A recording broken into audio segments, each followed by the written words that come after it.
Hey guys, it's Brandon Miniman from PocketNow.com. The Samsung Galaxy S3 was just announced. I wanted to fire up the camera real quick and talk about 3 things that I'm really excited about and 3 things that really disappoint me. Let's get to it.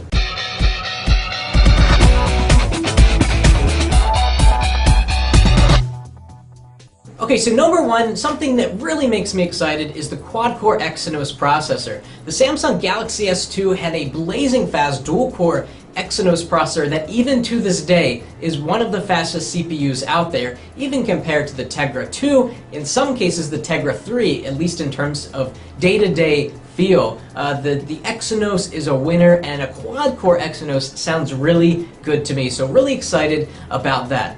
Number 2 is the bezel of the Galaxy S3. If you look really closely, the bezel is extremely thin, and we're getting to the point where we're almost ready to have a phone that has an edge-to-edge display. Whether that even makes sense is another discussion, but an edge-to-edge display is beautiful. It is gorgeous. Having the screen take up as much of the facade of the device as possible is a really interesting prospect, and the Galaxy S3, interestingly, goes to the edge on the top and the bottom, and the left and the right, even more so than the Galaxy S2 did, so it's really going to provide a tremendously big screen experience.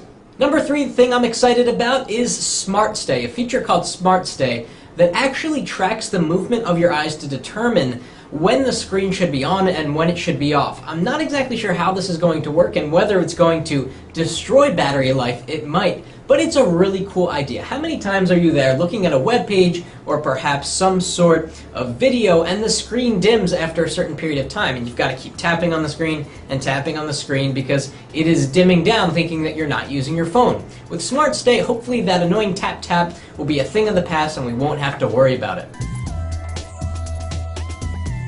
Now let's talk about 3 things that are tremendously disappointing with the Samsung Galaxy S3. Number 1, it's got a pen-tile display.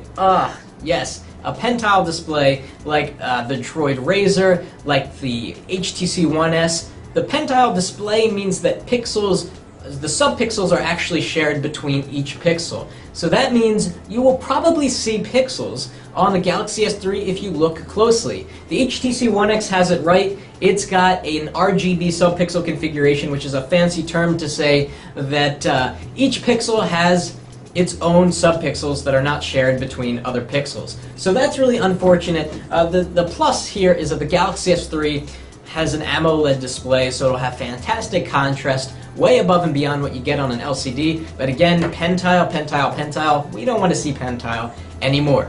Number 2 disappointment, which is really the number 2 and 3, is the design and the materials used in the Galaxy S3.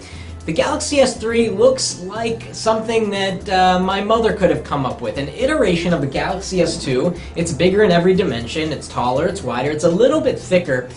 It's got a rounded shape, which is kind of predictable. I mean, the Galaxy S2 was very squared off. So, you know, it makes sense that the Galaxy S3 would have a little bit rounded shape to it. Samsung really didn't push the bar here, and they didn't push the bar in terms of materials either.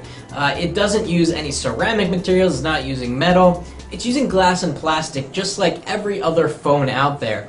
That said, it looks pretty nice. It's got an interesting finish, whether you go with the blue or the white, but again, this is Samsung's flagship phone for 2012, and into 2013, we would have hoped that they would have pushed the limit a little bit in terms of what's possible with smartphone design, because you know the iPhone 5 is going to do some really cool stuff whenever that's released. So that was top 3 and bottom 3 features as I see it with the Galaxy S3. I haven't gotten a chance to play with the device. We've got a guy, an editor.